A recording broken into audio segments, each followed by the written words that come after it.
Timor, tentu sarung kita.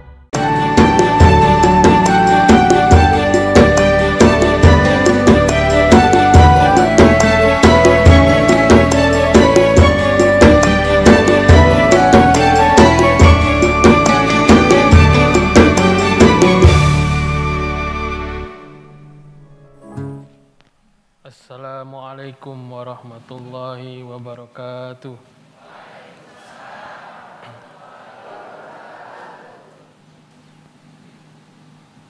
A'udzu billahi minasy syaithanir rajim.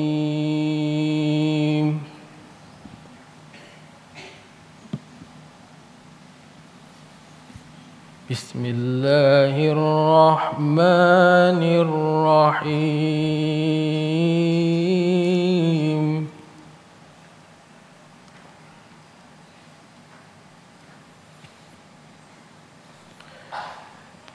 Ya ayyuhalladzina amanu la takhunullaha war rasul.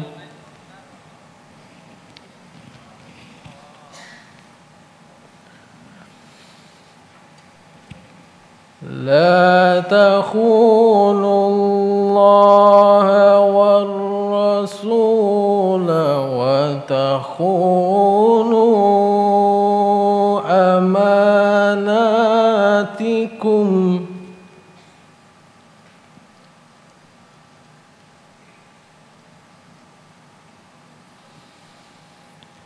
wa takhunu amanatikum wa antum ta'lamun.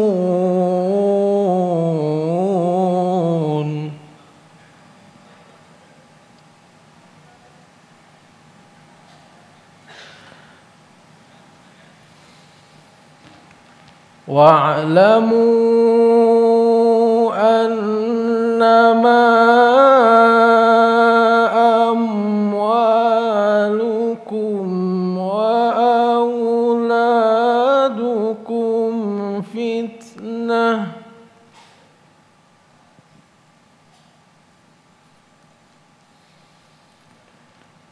wa'lamu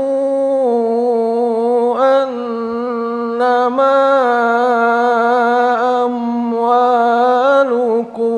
wa auladukum fitnatun wa anna Allah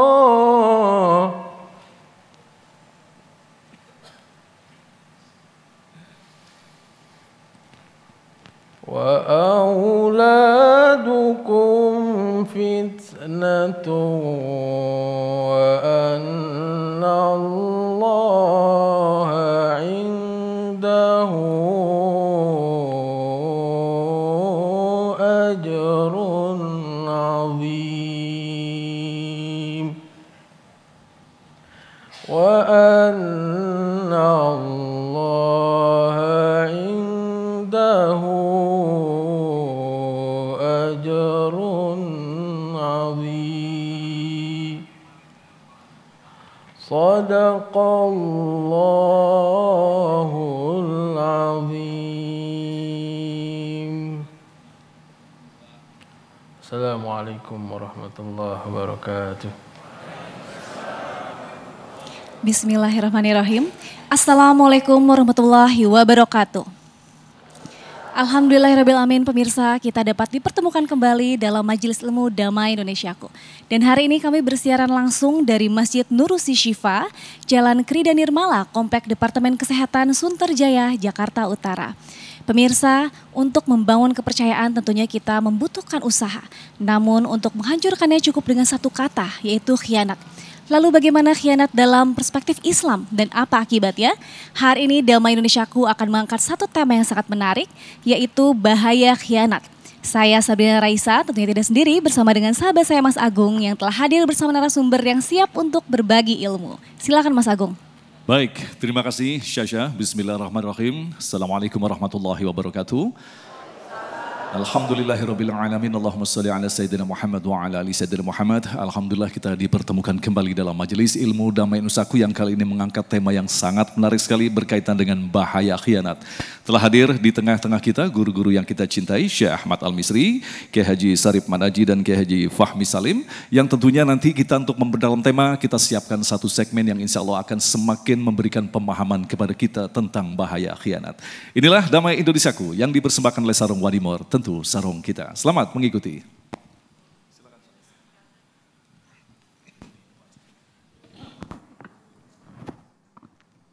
Assalamualaikum warahmatullahi wabarakatuh.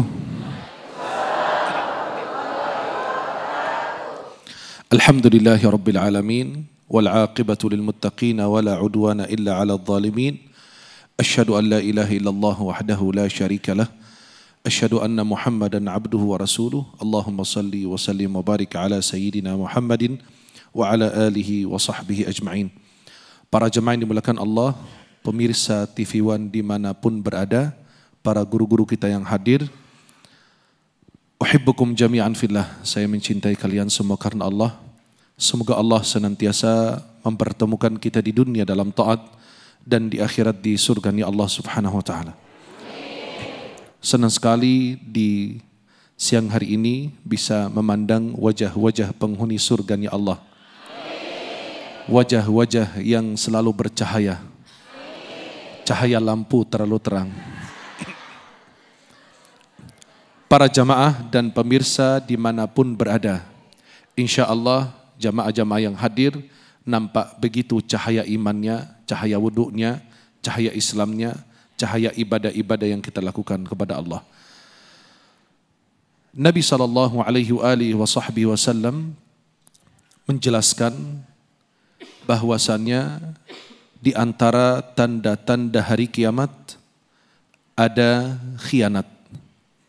Bukan khianat biasa secara umum, akan tetapi orang yang diberi amanah, kemudian orang tersebut menjadi pengkhianat. Dan orang pengkhianat ini akan dipercayai. Nabi SAW bersabda dalam hadis yang diriwayatkan Ibnu Majah dalam Sunan beliau dan diriwayatkan oleh Imam Ahmad dalam Musnad beliau dan perawi-perawi lainnya. Hadis ini banyak rawinya, di antaranya Anas bin Malik dan Abu Hurairah radhiyallahu an. Nabi SAW menjelaskan, sayati 'alan nasi sanawatun khadda'at yusaddaqu fiha al-kadhib wa yukadzabu fiha as-sadiq. Akan datang tahun-tahun penuh dengan penipuan. Tahun-tahun penuh dengan penipuan itu, kata Nabi SAW, yusaddaqu fiha al-kadhib. Orang yang dusta akan dinyatakan jujur. Yusaddaqu fiha al-kadhib wa yukadzabu fiha as-sadiq. Orang yang jujur akan dinyatakan berdusta. Wa yu'tamanu fiha al-kha'in. Orang pengkhianat akan dinyatakan amanah. Wa yukhawwanu fiha al-amin. Dan orang yang amanah akan dinyatakan pengkhianat. Dan Nabi melanjutkan sabdanya, wa yantiqu fiha ar-ruwaybidah. Qila wa ma ar-ruwaybidatu ya Rasulullah? Qala ar-rajulu tafih yatakallamu aw yatahaddatsu fi amri al-'ammah. Nabi menjelaskan bahwa Ruwaybidah akan berbicara di akhir zaman. Siapa Ruwaybidah itu? Orang yang bodoh. Orang yang tidak tahu menahu. Dia ikut campur urusan umat yang banyak. Sekarang kita lihat. Semua yang disampaikan Rasulullah SAW sudah terbukti saat ini. Inilah salah satu dosa besar. Sampai Imam Az-Zahabi mencantumkan dosa tersebut dalam kitabnya Al-Kabair.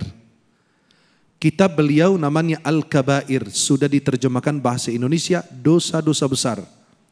Beliau membuat bab di situ namanya Babul Khianah, khianat. Apa itu khianat? Orang yang diberi amanah, orang yang dianggap jujur, lalu dia melanggar amanah dan semua yang dititipkan kepadanya, dia langgar semuanya. Dia ingkari semuanya.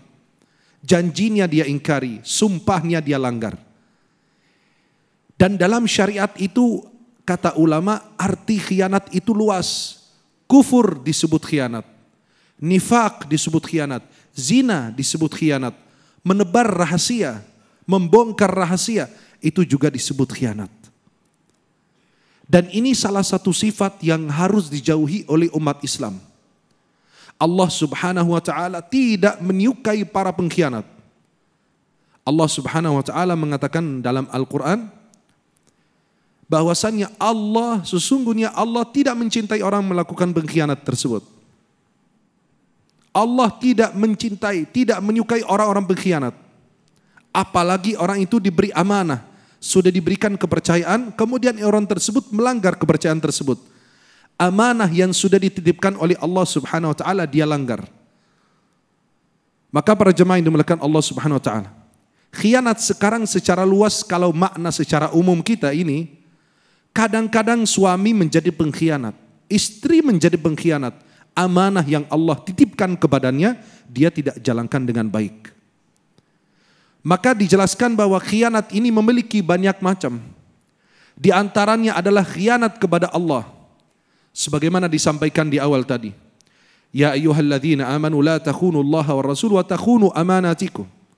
Hai orang beriman, jangan mengkhianati Allah dan Rasul dan amanat-amanat yang telah dipercayai kepada kalian, yang diberikan kepada kalian. Orang tersebut khianat kepada Allah artinya apa? Mengaku mukmin tapi perilakunya, perbuatannya jauh dari nilai-nilai tersebut. Orang sudah diberi amanah oleh Allah Subhanahu wa ta'ala, sudah diberi agama oleh Allah, lalu dia mengkhianati janji dia kepada Allah Subhanahu wa ta'ala. Janji adalah sami'na wa ata'na, kami dengar, kami taat, tapi dia langgar itu semua. Kemudian khianat kepada Rasulullah, mengakui bahwa dia umatnya Rasulullah, tapi ajarannya, perilakunya, ucapannya jauh dari nilai apa yang diajarkan Rasulullah. Benci kepada ibu-ibu ikut majelis taklim, tidak senang dengan suara azan, tidak senang dengan suara bacaan Al-Quran, tidak senang dengan sunnah-sunnah Rasulullah, alergi dengan sunnah Rasulullah.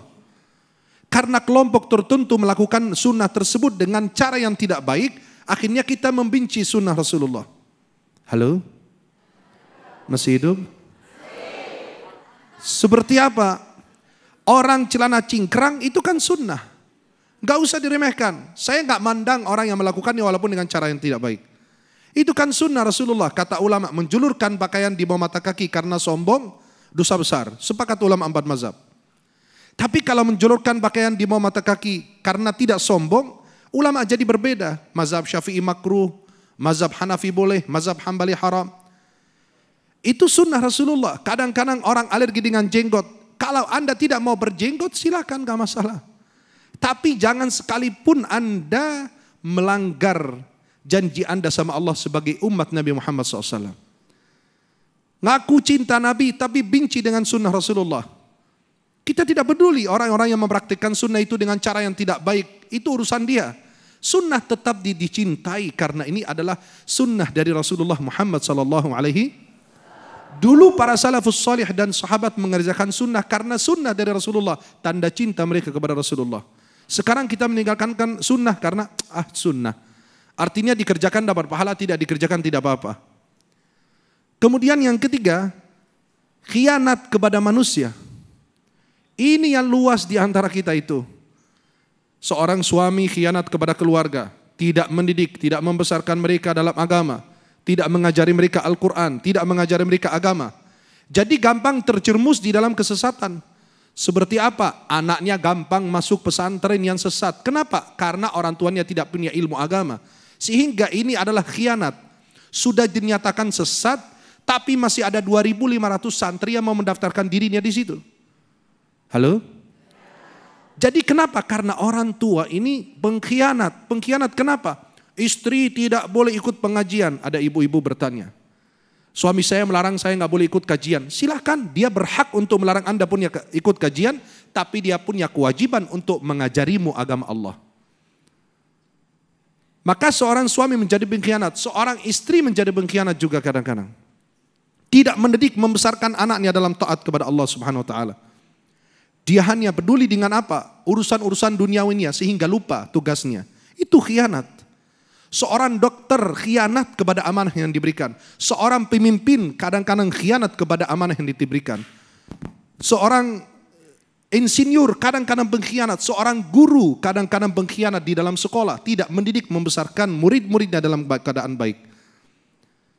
Di lingkungan kita kadang-kadang pejabat-pejabat wilayah kadang-kadang pengkhianat kepada bawahannya. Itu yang disayangkan saat ini. Kadang-kadang seorang ulama juga diberi ilmu, lalu dia khianat kepada ilmu yang diberikan oleh Allah Subhanahu wa taala. Mudah-mudahan kita semua senantiasa dijauhkan dari sifat-sifat buruk itu. Amin, amin. Dan mudah-mudahan Allah tanamkan sifat amanah di dalam diri kita sebagaimana firman Allah, walladzina hum li amanatihim wa ahdihim ra'un. Sesungguhnya mereka ini adalah orang-orang yang senantiasa memelihara janjinya dan menjaga dan melaksanakan amanahnya dengan baik. Semoga Allah senantiasa meridai kita. Aqulu qauli hadza wa astaghfirullah li wa lakum. Baik, terima kasih Syekhuna yang telah kembali mengingatkan kepada kita ternyata begitu banyak bentuk-bentuk perbuatan yang disebut dengan khianat. Dan level yang paling tinggi adalah berkhianat kepada Allah Sang Pencipta. Bagaimana mungkin kita yang diciptakan berkhianat kepada Sang Pencipta? Disinilah pentingnya kita harus memahami apa sesungguhnya penyebab daripada khianat dan bahaya daripada khianat. Kiai Fahmi Salim akan membahasnya selepas pesan-pesan berikut ini. Tetaplah bersama kami Damai Indonesiaku yang dipersembahkan oleh Sarung Wadimor, tentu sarung kita.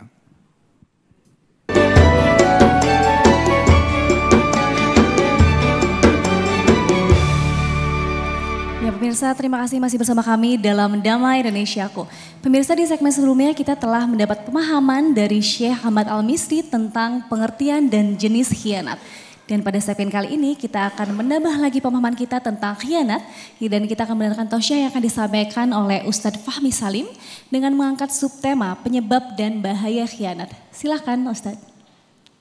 Assalamualaikum warahmatullahi wabarakatuh.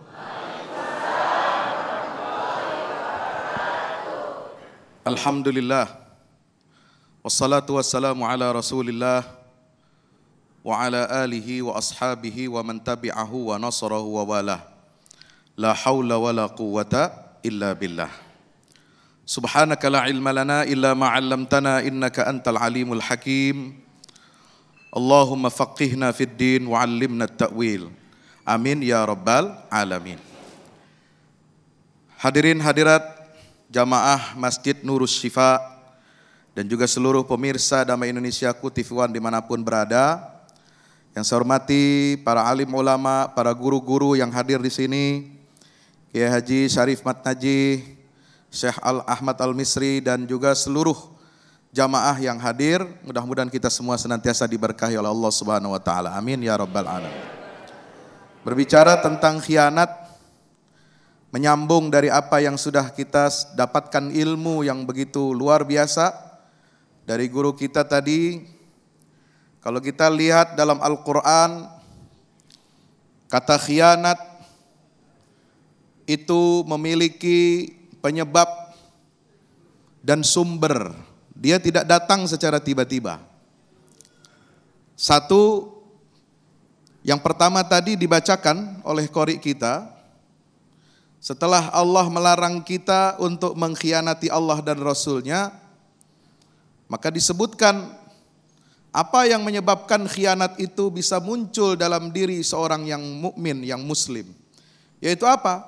I'lamu annamal hayatud dunya innama amwalukum wa auladukum fitnah. Inilah harta.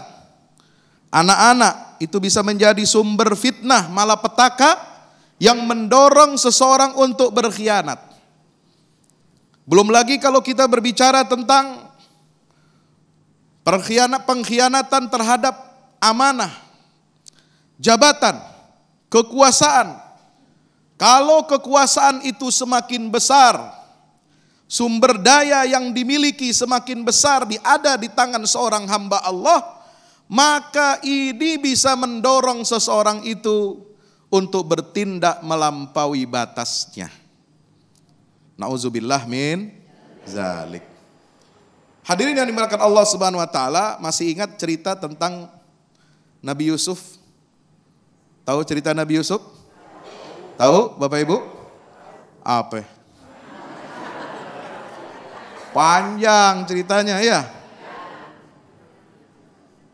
Tapi inti kisah pelajaran dari kisah Nabi Yusuf itu adalah masalah pengkhianatan.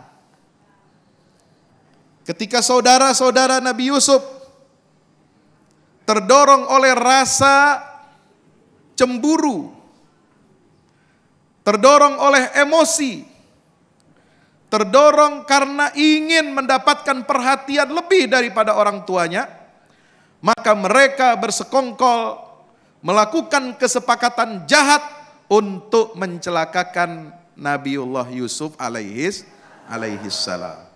Itu pengkhianatan. Pengkhianatan yang kedua yang dialami ketika dalam kisah Nabi Yusuf itu adalah ketika beliau dituduh berselingkuh, berzina dengan istri daripada majikan beliau. Tuan yang membebaskan, yang mengangkat beliau dari budak menjadi orang yang merdeka. Setelah dimasukkan ke dalam sumur, dia kemudian diangkat dari sumur oleh kafilah dagang yang lewat, kemudian dijadikan sebagai budak, diperjualbelikan di negeri Mesir, lalu kemudian dia dibeli oleh seorang perdana menteri Mesir untuk menjadi pembantu atau asisten di dalam rumah tangga pembesar Mesir itu. Kemudian Nabi Yusuf tumbuh menjadi dewasa. Digambarkan sebagai sosok yang sangat apa? Tampan. Iya, ibu-ibu tahu aja yang mana yang tampan, mana yang kagak. Kita dari yang 4 di depan ini paling pesek saya. Udah pesek, pendek lagi. Udah kalah body aja udah kita mah. Yang 2 Nusantara, yang 1 Arab.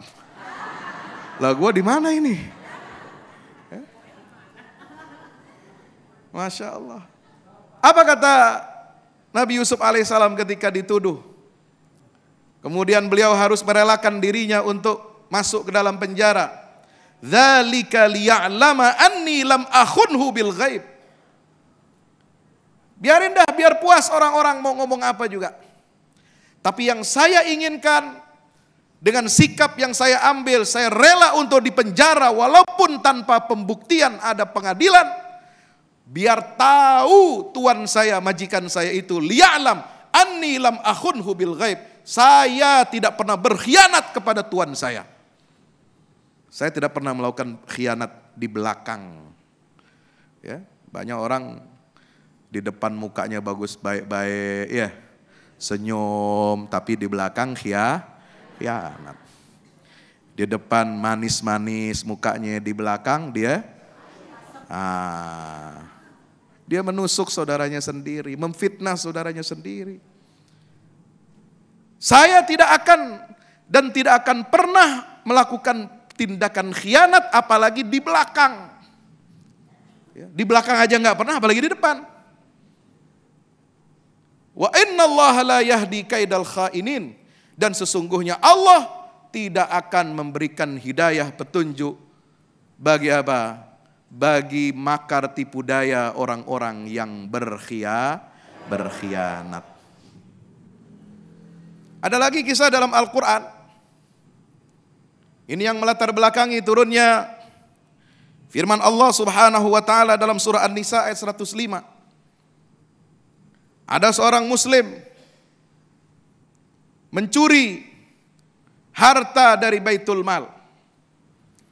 Tapi kemudian untuk menutupi jejak kejahatannya, dia sengaja menaruh barang bukti yang mengarah barang bukti itu ke rumah seorang Yahudi. Supaya apa? Supaya Rasulullah terkecoh. Supaya Rasul sebagai hakim, sebagai pengadil, sebagai qadhi memberikan keputusan yang akan menghukum si Yahudi dan dirinya terbebas dari hukuman.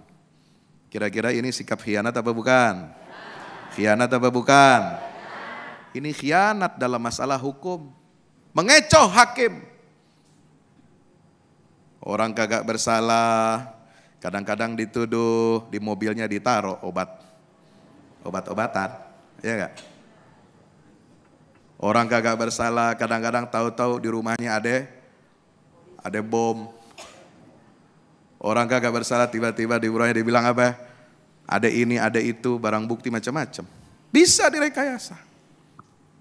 Maka Allah Subhanahu wa taala turunkan ayat untuk mengingatkan Nabi SAW dan melindungi beliau agar tidak salah dalam mengambil keputusan. Apa firman Allah yang diturunkan kepada Nabi SAW? Inna anzalna ilaikal kitaba bil haqqi litahkuma bainan nas bima arakallah wala takun lil khainina khasima. Sungguh kami telah turunkan kepadamu wahai Muhammad, Al-Quran ini membawa kebenaran. Litahkuma bainan nas, agar engkau memberikan hukuman, memberikan keputusan di antara manusia itu dengan benar. Bima arakallah, dengan keputusan yang telah diberikan petunjuk Allah kepadamu. Dan jangan sekali-kali engkau wahai Muhammad SAW menjadi pelindung dan pembela bagi orang-orang yang khianat. Jadi Islam tidak pandang bulu dalam menegakkan hukum dan keadilan. Kalau memang orang Islam itu salah, katakan salah. Kalau orang non-muslim itu benar, tidak melakukan kejahatan, ya harus dia bebas dari hukuman. Dan kita tidak boleh sebagai muslim berperilaku nepotisme dan memihak orang Islam yang salah hanya karena itu kan dari golongan kita. Enggak begitu, saudara. Maka mari jauhi sifat khianat dari diri kita agar kita selamat dari dunia sampai akhirat. Amin ya rabbal alamin. Terima kasih Kiai Fahmi, dan itulah tadi pemirsa yang dirahmati Allah betapa bahaya ternyata perbuatan yang disebut dengan khianat. Tentu saja menimbulkan kehancuran-kehancuran. Itulah yang nanti akan disampaikan oleh guru kita Kiai Haji Syarif Manaji tentunya selepas pesan-pesan berikut ini. Damai Indonesiaku.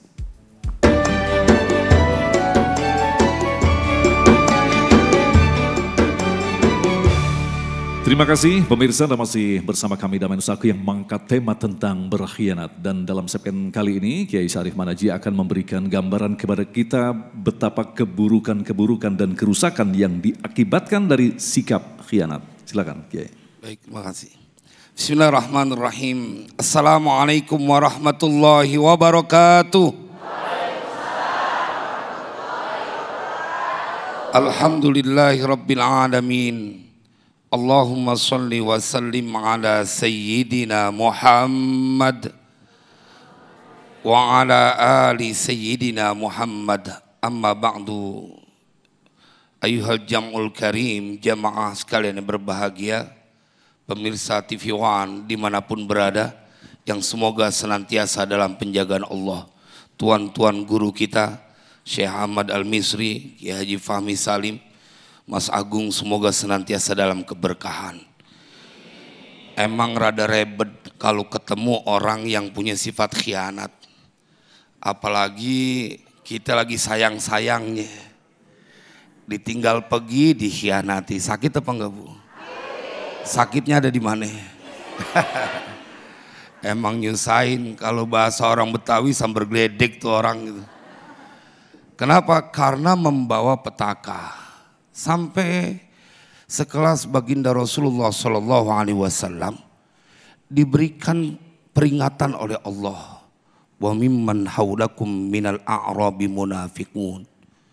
Wa min ahlil madinati maradu 'alan nifaqi la ta'lamuhum nahnu na'lamuhum sanu'adzibuhum marrataini thumma yuradduna ila 'adzabin 'adzim. Kan Nabi Muhammad sang kekasih dikasih peringatan oleh Allah, hati-hati ya Nabi. Di antara orang-orang Arab Badui banyak banget orang munafik. Karena pengkhianat itu adalah sifat yang melekat kepada orang yang munafik. Dia menjadi orang yang suka berdusta, tidak tepat janji, dan bila diberikan amanah dia khianat. Melekat dia tuh. Jamaah sekalian yang berbahagia, karena itu Nabi dikasih peringatan, diingetin hati-hati. Engkau tidak tahu mereka ya Muhammad. Kami tahu. Dan orang seperti itu sanu'adzibuhum marratain. Kami akan siksa orang yang pengkhianat itu 2 kali. Orang-orang munafik. Maka itu ada doa Nabi SAW dalam Sunan Abi Daud yang khusus berharap terbebas dari sifat ini, khianat. Sebagai contoh buat kita, Nabi udah pasti terbebas, tapi mengingatkan kepada umatnya, ente hati-hati. Bila tidak berlindung kepada Allah, punya potensi khianat. Apalagi kalau punya jabatan, dia punya kekuasaan. Rakyatnya pada kagak tahu, dikala-kalain melulu. Betul apa kagak? Ah, ibu-ibu yang ngomong, bukan saya, Mas Agung. Tetapi jemaah sekalian berbahagia, itu bukan di negeri kita. Tahu di mana itu negerinya. Tapi biasanya kalau punya jabatan, mereka akan mudah tergiur dengan fasilitas sehingga lupa dengan sumpah mereka yang di bawah Al-Quran. Mereka takut kepada hukuman dunia dibanding dengan hukuman dari Allah. Mensiasati supaya nggak ketahuan. Maka kalau dibilang apa efeknya, bahwa sifat khianat ini akan menyengsarakan banyak orang bila dimiliki oleh seseorang yang punya kekuasaan. Waliyadzubillah.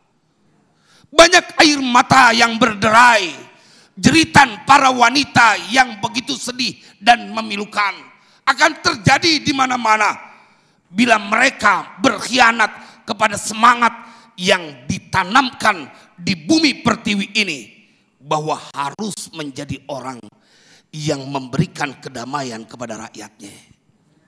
Makanya kita doain pemimpin kita jangan sampai khianat. Kalau dia khianat, biar buru-buru dia turun dah. Iya dong, kan bumi pertiwi udah terlalu sering menyaksikan penderitaan dari lantaran mereka yang bersumpah hanya di lisan pada saat mendapatkan jabatan, tapi pada prakteknya memperkaya diri sendiri. Bener apa kagak? Ah, ibu-ibu lagi ngomong. Bapak-bapak mau dari tadi waspada, diem. Oh iya Pak, coba.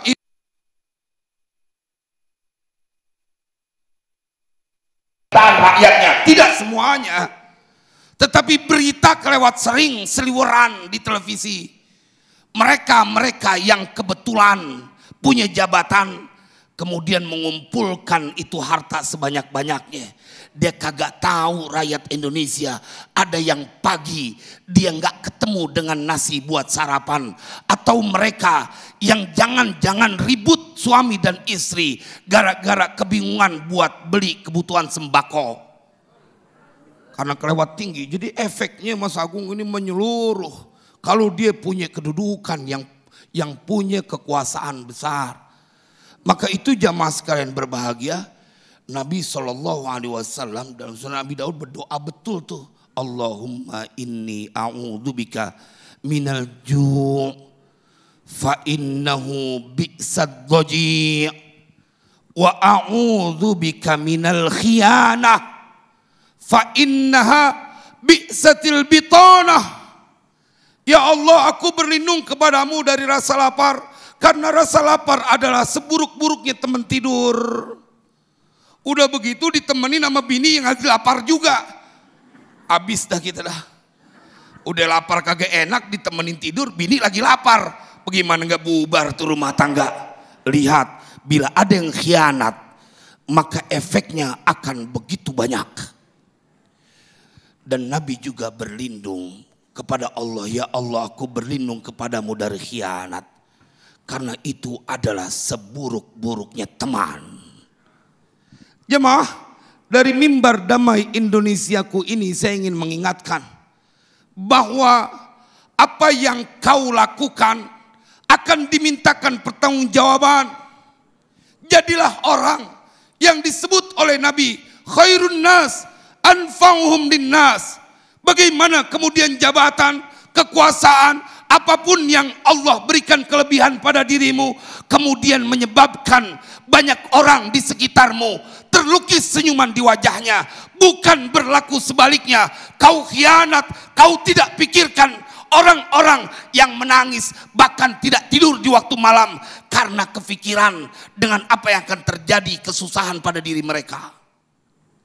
Di lempengan ini kita kudu menjadi orang yang prihatin. Makanya harus jadi orang-orang yang terus berdoa, ya Allah, doain pemimpin kita. Jadiin orang-orang yang takut kepada Engkau ya Allah. Supaya mereka kalau pengen berbuat jahat atau khianat, dingimpiin dalam tidurnya, dioyok-oyok sama memedi. Biar dia kagak jadi, nggak jadi dah. Mudah-mudahan manfaat. Baik, terima kasih Kiai dan pemirsa yang dirahmati Allah. Untuk memperdalam tema kita yang sangat menarik ini, kita akan buka kesempatan untuk menjawab pertanyaan-pertanyaan Anda. Sasha, silakan. Terima kasih Mas Agung, dan pemirsa kita sudah bersama satu jamaah yang siap untuk bertanya. Assalamualaikum warahmatullahi wabarakatuh Ibu. Waalaikumsalam warahmatullahi wabarakatuh. Dengan Ibu siapa? Saya dengan Ibu Anita Restu. Ibu Anita, silakan pertanyaannya Bu. Terima kasih. Dalam kesempatan ini saya ingin bertanya kepada guru-guru kami yang ada di depan ini mengenai bagaimana cara kita menghadapi orang-orang atau teman kita yang berkhianat. Apakah kita bisa langsung menegur atau ada cara-cara lain yang dapat diberikan oleh para guru kami di depan ini? Terima kasih. Ya, terima kasih pertanyaannya Ibu, luar biasa pertanyaannya. Dan pemirsa, kita akan segera mengetahui jawabannya dari para guru-guru kita di segmen selanjutnya. Tetap bersama kami usai jeda di Damai Indonesiaku.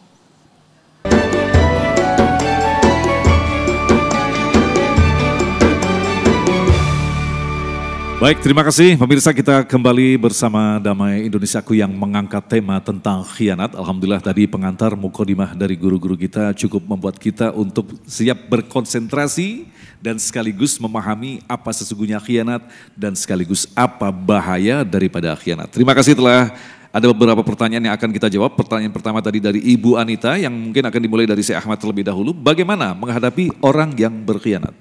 Syekh. Ya, bismillahirrahmanirrahim. Alhamdulillah. Wassalatu wassalamu ala rasulillah wa alihi wa sahbihi wa man wala. Menghadapi pengkhianat, yang pertama dan paling utama harus memilih teman dan sahabat yang tepat. Karena khianat itu terjadi karena kita salah memilih teman. Al-mar'u ala dini khalili, falyanzur ahadukum man yukhalil. Seseorang itu berada di atas agama saudaranya, sahabatnya. Maka perhatikan kalian bertemanan dengan siapa. Maka yang pertama, kita harus memilih teman yang tepat. Yang kedua, kita tetap husnuzan kepada orang tersebut walaupun dia melakukan khianat kepada kita. Kenapa? Karena orang mukmin itu hatinya selalu bersih.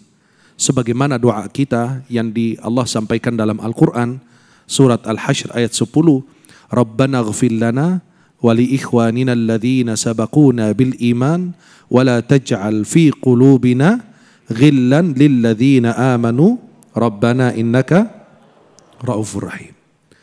Maka pada saat mendapatkan khianat dari sahabat, dari teman, jangan hiraukan. Berhusnudzan, kasih alasan, dia tidak tahu, dia belum faham apa yang dia lakukan kepada diri kita. Atau beranggapan bahwa bisa jadi itu teguran dari Allah karena kita punya maksiat yang lain bukan yang dia lakukan kepada kita. Kemudian pada saat dia melakukan sesuatu yang baik di depan kita, kita selalu memujinya, mengucapkan jazakallahu khairan. Apabila melakukan khianat di belakang kita, itu adalah sifat yang buruk yang dimurkai Allah, maka kita tidak boleh membalas dengan keburukan demikian. Kita tetap mendoakan hidayah untuk saudara kita.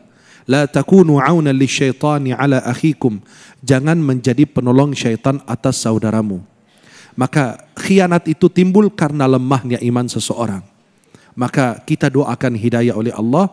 Kita jangan sampai saudara kita disiksa di neraka gara-gara diri kita. Mudah-mudahan Allah senantiasa memberikan hidayah untuk kita semuanya. Wallahu a'lam bishawab. Baik, kita ke Kiai Fahmi. Mungkin akan disebut sangat sederhana ketika kita berkhianat kepada teman, saudara dan lain sebagainya. Berhubung satu person begitu kan, person to person. Tetapi ketika kita menghadapi sebuah pengkhianatan yang diciptakan oleh sebuah sistem yang lebih tinggi lagi, ini akan semakin rumit. Bagaimanakah menghadapi kondisi seperti ini? Ini pertanyaan Mas Agung atau titipan? Titipan jelas. Oh, titipan. Ini kan lagi sangat berkaitan dengan peringatan Ya. G30 SPKI hari ini. Ya. Nah, ini kan sistem yang kita hadapi. Betul. Di dalam Al-Quran saja itu dibedakan antara fawahish, al-itham dan al-baghi. Coba lihat, innallaha ya'muru bil adli wal ihsan wa ita'i dzil qurba wa yanha 'anil fahsya wal munkari wal baghi. Atau di dalam surat Al-A'raf, qul innama harrama rabbukumul fawahish ma zahara minha wa ma batan wal ithma wal baghi.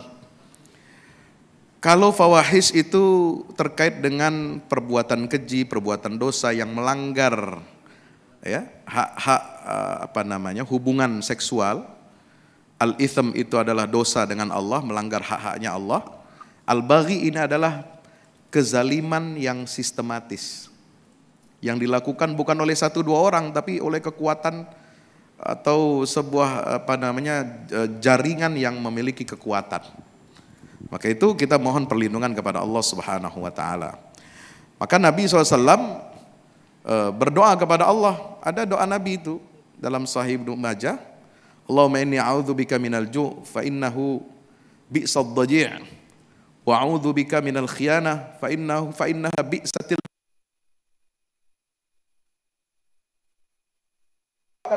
membuat perut sakit, ya kan?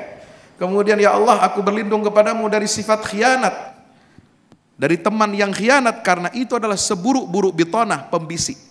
Nah, jadi kalau dalam sistem, dalam hubungan sosial, dalam tatanan sosial, ekonomi, politik yang kalau itu adalah ada pengkhianatan, maka ini jelas sama dengan berkhianat kepada Allah dan Rasul. Ada hadis Nabi SAW mengatakan, man ista'mala rajulan fi isabatin wa fihim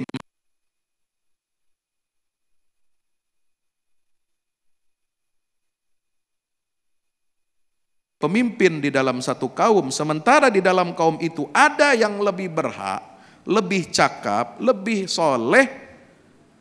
Kalau diangkat orang lain yang tidak soleh, orang lain yang tidak cakap, orang lain tidak punya kompetensi, maka dia sungguh telah berkhianat kepada Allah dan Rasul, juga orang-orang beriman. Jadi masalah khianat ini bukan hanya hubungan pribadi, tapi juga hubungan yang jauh lebih besar. Wallahu a'lam bishawab. Baik, Kiai Sarif, artinya ketika kita sudah berbicara tentang sistem, maka sangat terkait dengan apa yang disebut dengan politik atau siasah. Di dalam politik, sayang sekali dikenal istilah tidak ada teman abadi, tidak ada musuh abadi. Padahal ini kita sudah sangat jelas bahwa di akhirat nanti kita berkumpul dengan orang-orang yang kita pilih, yang kita cintai. Kiai, bagaimana penjelasan kita kaitkan dengan masalah khianat ini? Warning itu telah disampaikan oleh Allah dalam Al-Quran. Supaya tidak terjadi kemudian engkau dikhianati oleh orang yang punya prinsip tidak ada teman sejati, tidak ada musuh abadi. Ya ayyuhalladzina amanu la tattakhidhu bitanatan min dunikum la ya'lunakum khabala. Itu udah dikasih warning oleh Allah. Maka itu wahai orang-orang yang beriman, kalian jangan mengambil teman setia bitanah min dunikum, dari orang selain kalian, yakni yang enggak takut sama Allah, yang tidak satu frekuensi kalau bahasa kita. Jangan terlalu gegabah bahwa kemudian ini kan yang penting punya kepentingan sendiri, ada keuntungan sendiri. Ente lupa bahwa pada waktunya ente akan mendapatkan sebuah petaka yang kelewat berat. Contoh, jangan kata kita orang biasa, Nabi Muhammad SAW betapa tidak terluka hati beliau tatkala dikhianati oleh Abdullah bin Ubay bin Salul dalam perang Uhud. 1000 pasukan. Nih Kiai Wahyu sering menjelaskan kalau kita lagi di Jabal Uhud diceritakan karena ada gambarnya. Nih di sini nih peristiwa yang menjadikan luka hati baginda Rasulullah ketika 300 orang dibawa berbalik oleh Abdullah bin Ubay bin Salul dan akhirnya mendapatkan kekalahan dari lantaran juga ada yang khianat, melanggar pesan Nabi, jangan turun ente pasukan pemanah, sibuk dia dengan urusan dunia. Artinya Allah memberikan sesuatu border buat engkau supaya terbebas dari orang-orang yang punya mentalitas khianat. Karena itu kita harus mencari orang yang satu frekuensi, yang bersama untuk membuat Indonesia ini jaya selamanya. Amin. Syasha, silakan. Terima kasih Mas Agung. Kita kembali dengan penanya kedua. Assalamualaikum warahmatullahi wabarakatuh Bapak. Waalaikumsalam warahmatullahi wabarakatuh. Dengan Bapak siapa Pak? Saya Pak Bambing. Pak Bambing, silakan. KTP-nya Bambang Ristanto, tapi panggilan kesayangan Bambing. Oh Pak Bambing, luar biasa. Bapak silakan pertanyaannya disampaikan.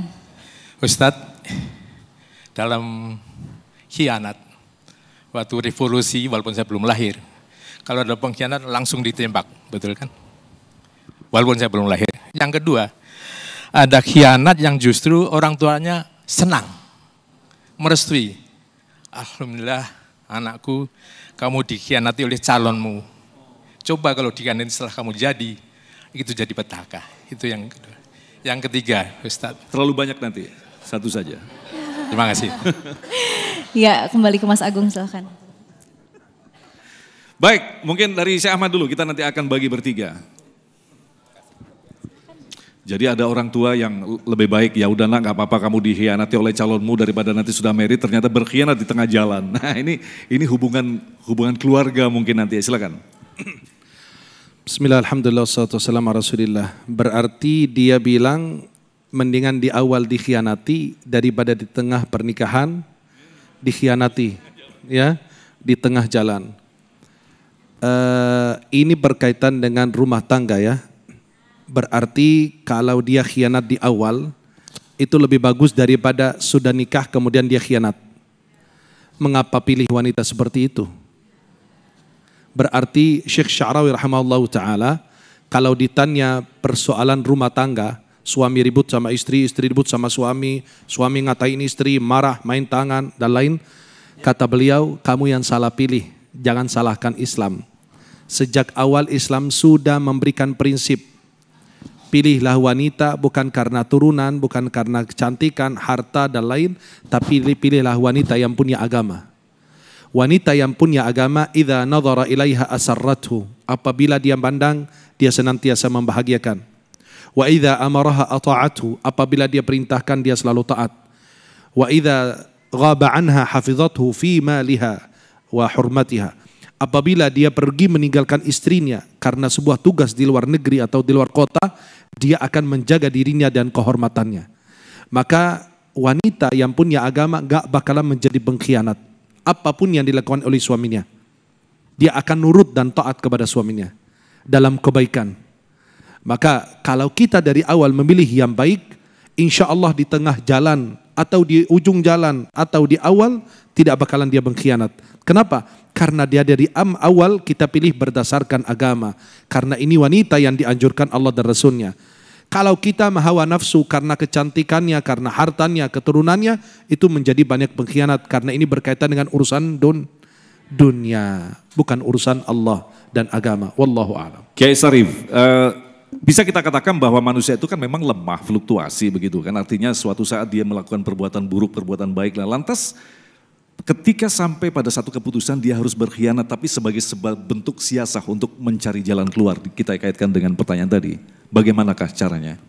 Kalau dalam siasah seperti yang dicontohkan seperti siapa Ammar bin Yasir, dia kan dalam bersiasah. Dia berdusta, dia khianat dengan apa yang sudah janji dengan orang kafir Quraisy. Kalau siasah untuk sesuai dengan agama, ya nggak ada masalah. Tapi yang saya ingin sampaikan tadi, yang ditanya oleh Bapak yang tadi, poin pertama adalah dulu beliau ingin berbagi cerita. Dulu kalau ada pengkhianat ketahuan langsung ditembak, gitu. Dan yang kedua sebenarnya itu adalah untuk mengajarkan kepada qanaah. Kalau bahasa Betawi, daripada tumpah mendingan miring. Masih ada sisanya. Iya, sebenarnya sih nggak mau dikhianatin Syekh. Mereka nggak mau dikhianatin, tapi daripada udah nikah baru kelihatan belangnya, mendingan sebelumnya. Nah itulah kemudian kita harus baca doa supaya nggak kena sama orang-orang khianat. A'udzu bikalimatillahi tammati min syarri ma khalaq. Karena memang kesian, terutama begini Syekh. Ada mereka yang pora-pora masuk Islam, cuman pengen nikah doang. Ntar abis begitu aja udah punya anak satu, dia balik lagi ke agamanya. Lah tinggal bingung, ini anak gue siapa yang ngempanin ntar. Maka dalam surat Al-Mumtahanah Allah katakan famtahinuhunna Allahu a'lamu biimanihin. Ujilah keimanan mereka, betul nggak dia masuk Islam? Ya iya makanya, cuman kan kalau udah kebangetan resep gimana? Makanya buat ibu-ibu nanti kalau punya anak perempuan tanya bagaimana dengan sholatnya. Kalau dia takut sama Allah pasti dia takut khianat. Baik, Kiai Fahmi, tadi menarik apa yang disampaikan oleh Bapak Bambing. Zaman dulu kalau orang pengkhianat itu ditembak, lantas hukuman yang paling tepat untuk seorang pengkhianat itu apa? Ini bukan pertanyaan titipan, bukan pertanyaan titipan ya? Saya kalau tidak salah itu salah satu butir fatwa resolusi jihadnya Kiai Hasyim Asy'ari dulu, selain wajib hukumnya ya melawan penjajah yang akan masuk kembali menjajah, adalah poin yang kedua. Siapa dari warga Indonesia, pribumi Indonesia berkhianat, berkolaborator dengan penjajah dan membantu mereka untuk masuk ke sini, itu wajib hukumnya diperangi. Sama dengan kita memerangi penjajah. Ya. Nah, kalau Nabi dulu ya memperlakukan orang munafik yang berkhianat tadi dalam perang Uhud, perang Badar kan berkhianat tuh Kiai. Tapi kenapa pertanyaan enggak dieksekusi sama Nabi? Beda. Kalau Nabi dia punya hukum khusus, apa? Dalam sabda Rasul mengatakan, Allah yatahaddatsan nas anna Muhammadan yaqtulu ashabah. Jangan sampai nanti ada rumor di luar bahwa Muhammad SAW membunuh sahabat-sahabatnya. Jadi ini untuk menjaga soliditas, jangan sampai citra beliau rusak. Tapi untuk umatnya memperlakukan dan menghukum pengkhianat memang harus keras.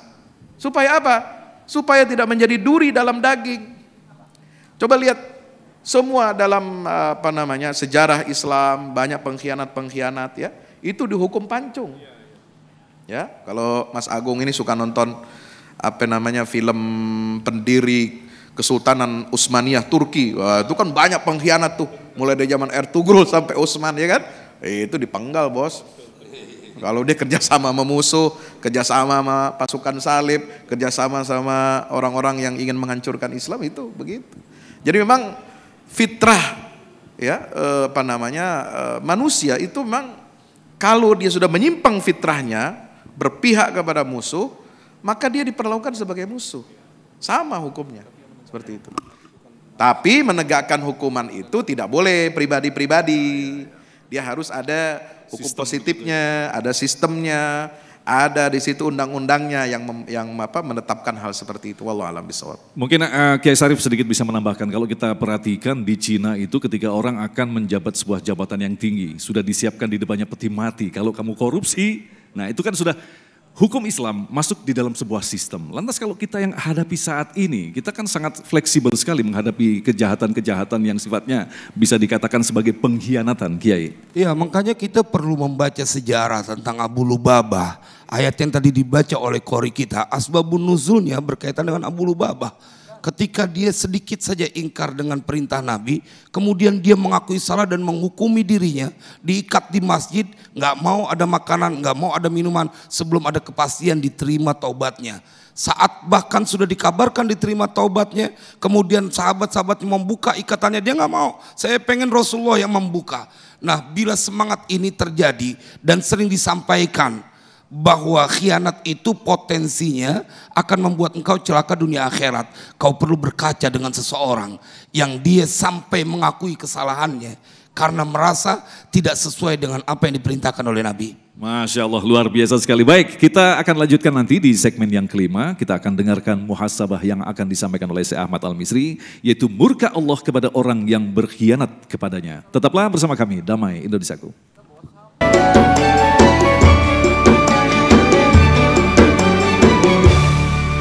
Terima kasih masih bersama kami di Damai Indonesiaku, dan pemirsa saat ini kita masuk ke dalam segmen renungan yang akan diisi oleh Syekh Ahmad Al-Misri. Silakan.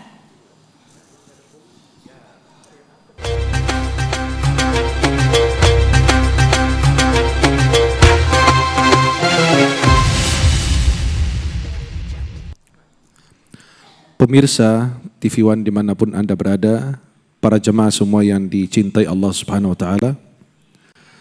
Seorang muslim senantiasa menjaga amanah. Orang muslim senantiasa berkata jujur. Orang muslim berusaha senantiasa menanamkan di dalam dirinya sifat yang diridai Allah dan menjauhi sifat-sifat yang dimurkai Allah. Nabi SAW sudah menjelaskan bahwa akan datang tahun-tahun penuh dengan penipuan. Orang yang amanah dinyatakan pengkhianat dan pengkhianat dinyatakan amanah. Jangan-jangan kita berada di tahun-tahun ini. Bisa jadi kita pernah mengkhianati diri kita, mengkhianati Allah, mengkhianati Rasulullah, mengkhianati keluarga kita, mengkhianati janji kita, melanggar sumpah-sumpah kita.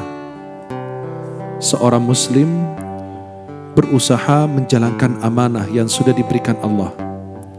Seorang istri menjaga amanahnya, menjaga kehormatannya, menjaga suami dan anak-anaknya. Seorang suami menjaga istri dan anaknya. Banyak sekali orang tua yang memikirkan isi perut anak dibanding memikirkan isi keimanan anak. Sebagai muslim berusaha melindungi keluarganya. Anak itu adalah amanah, istri adalah amanah, jabatan juga adalah amanah. Ketika Abu Dzar Al-Ghifari radhiyallahu an meminta jabatan dari Rasulullah, Nabi mengatakan, "Ya Abu Dzar, innaka rajulun dha'if." Wahai Abu Dzar, kamu adalah seorang yang lemah. Dan kepemimpinan ini adalah amanah. Dan di hari kiamat menjadi sebuah penyesalan apabila tidak ditunaikan dengan baik. Ibu-ibu coba ingat, selama pernikahan pernah nggak mengkhianati pernikahan itu? Melanggar janji dengan suami, melanggar sumpah dengan suami, melantarkan anak, sibuk kesana sini dan melupakan amanah yang diberikan Allah. Tidur malam hari jam 10, jam 11 dan tidak mengecek anaknya sudah tidur belum. Itulah khianat. Jangan biarkan anak-anak kita tengah malam pergi keluar, mau laki mau perempuan. Sekarang pergaulan bebas luar biasa. Sekarang narkoba di mana ada. Itu kerusakan, tawuran anak-anak kita. Ibu jangan menjadi pengkhianat. Jangan melanggar sumpahnya dengan Allah, janjinya dengan Allah untuk menegakkan syariat Allah.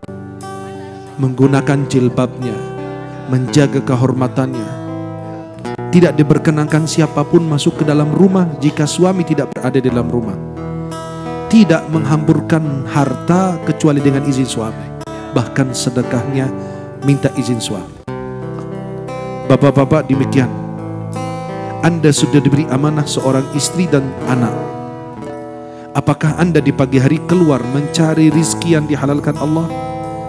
Apakah Anda ketika keluar dari rumah mendoakan keluarga yang ditinggal agar mereka senantiasa dalam lindungan Allah? Bagaimana dengan anak-anak kita? Kita keluar gelap, pulang gelap, kadang-kadang gak bisa ngobrol dengan anak kita. Jangan yang kita pikirkan adalah isi perut anak dibanding memikirkan isi keimanan anak. Pesan saya sekarang untuk para pemimpin, kepemimpinan ini adalah amanah. Sayyidina Umar bin Khattab mengatakan, jika ada kuda kepleset di jalanan karena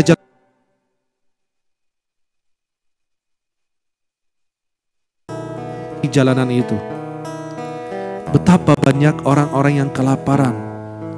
Saya kalau bayangkan saya sebagai pemimpin wilayah, di situ ada orang yang meninggal karena tidak mendapatkan pengobatan. Di situ ada orang yang buta huruf karena tidak mendapatkan pendidikan. Anak-anak melintas kadang-kadang menggunakan jembatan yang asal-asalan. Itu semua akan ditanya oleh Allah. Suara kita amanah, pilihan kita amanah. Allah berfirman, satuktabu syahadatuhum wa yus'alun. Akan akan dicatat kesaksian kalian dan kita semua, dan akan ditanya oleh Allah di hari kiamat. Kenapa kau milih ini bukan milih itu? Pada saat kita memilih, harus memilih yang tepat, menurut kita itu yang terbaik. Dan pada saat kita memilih, kita mempersiapkan jawaban nanti apa yang saya katakan kepada Allah di hari kiamat nanti. Setiap pemimpin harus berusaha bertakwa kepada Allah, mengajak rakyatnya bertakwa kepada Allah. Dunia ini hanya sementara waktu.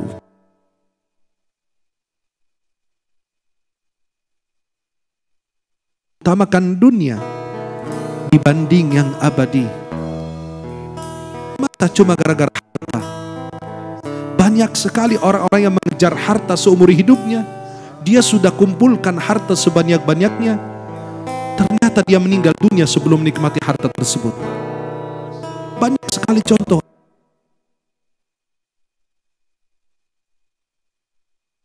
Dan jangan berpikir bahwa harta itu adalah sebuah kesenangan. Banyak orang punya harta, tapi dia depresi.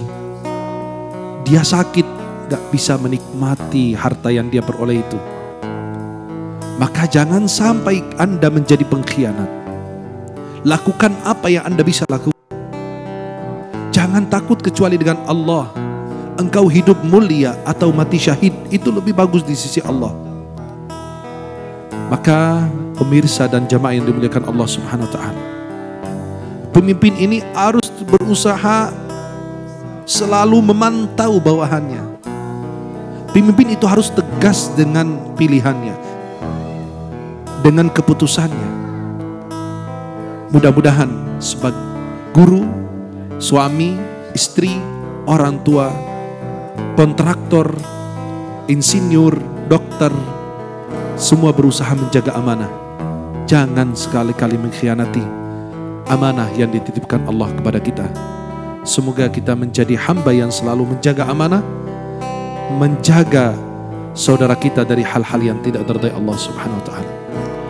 Semoga Allah Subhanahu wa ta'ala senantiasa menanamkan amanah di dalam diri kita, dan orang tua wajib menanamkan amanah di dalam diri anaknya.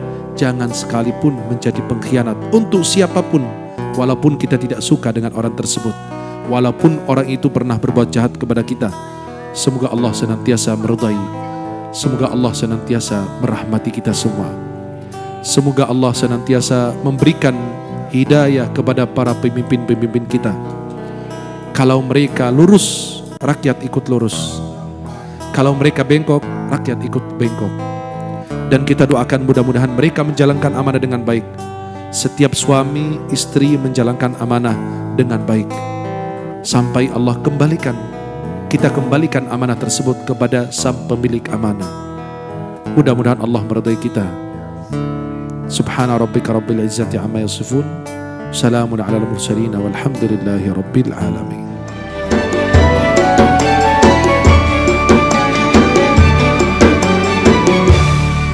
Anda masih bersama kami Damen Saku, dan sebelum kita mohon diri, kita akan dengarkan yaitu kesimpulan yang akan disampaikan oleh Ustadz Fahmi Salim berkaitan dengan tema kita tentang pengkhianatan. Silakan, Kiai. Terima kasih Mas Agung. Jadi hadirin jamaah dirahmati Allah, pengkhianatan ini adalah kebalikan atau antitesa dari sifat amanah. Sementara amanah itu adalah salah satu inti ajaran agama. Nabi SAW bersabda, la imana liman la amanata lahu. Tidak ada yang namanya iman sempurna itu kalau orang tidak punya amanah. Karena Allah mengatakan, inna aradna al-amanata 'alas samawati wal ard fa abaina ay yahmilna wa ashfaqna minha wa hamalal insan. Jadi agama itu adalah amanah dari Allah. Kita harus jalankan agama ini dengan penuh amanah, tidak boleh kita berkhianat kepada agama. Waladina liman la ahdalah. Dan tidak ada disebut orang beragama kalau dia tidak bisa menepati janji-janjinya.